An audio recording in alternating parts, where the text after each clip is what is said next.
there. The General Store on 24 is located on Route 24 in Lewis. Headlines you can't get through your day without. On Power 101.7. All right.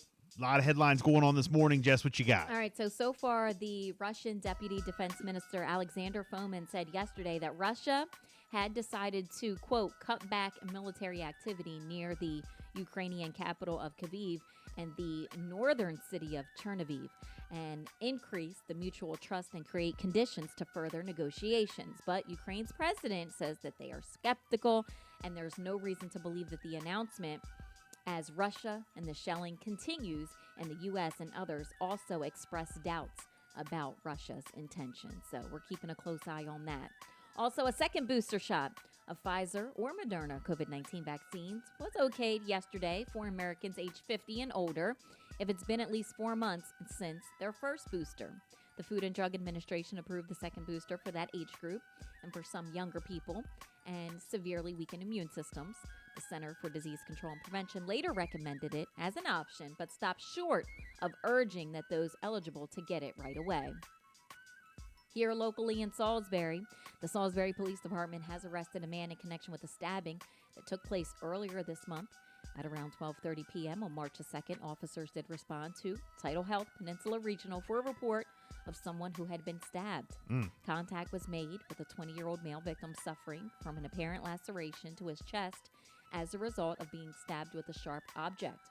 We are told that the victim was treated for non-life-threatening injuries, but beyond that, further investigation did reveal that the victim and a male subject had gotten into a physical confrontation.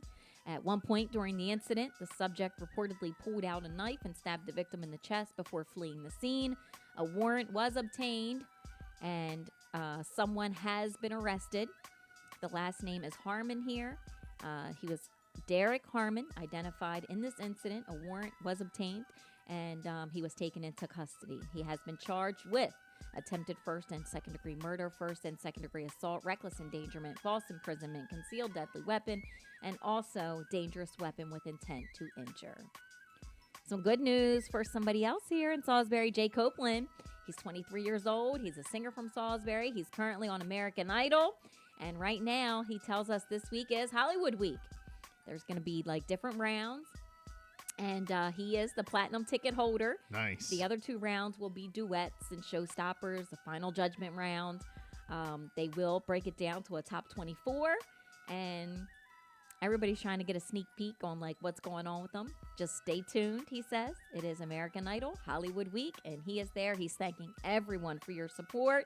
And if you want to check out the journey, just watch American Idol. Love it. Okay? Love it.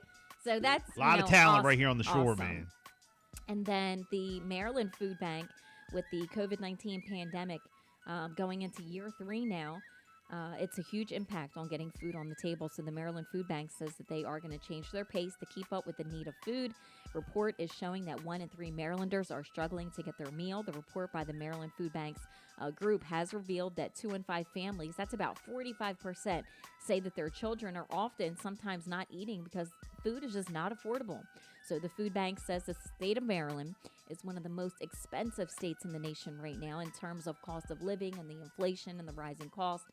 And things don't seem to be, getting better quickly. So the biggest issue is that right now the food is free with the Maryland Food Bank. And there's a concern because that's going to run out on June the 30th. So they're trying to come up with solutions now to stop the food shortage early. June 13th, again, is that big date, but they're hoping that a grant can be renewed. So we're going to keep a close eye on that as well. Okay. 6:48. It is the Bill and Jessica show. We have a bunch of sports news coming up. You definitely don't want to miss it. All right. Big NFL playoff changes. Is this going to change, a lot of things going into the NFL playoffs next year? Well, we'll see. We'll see. So keep listening.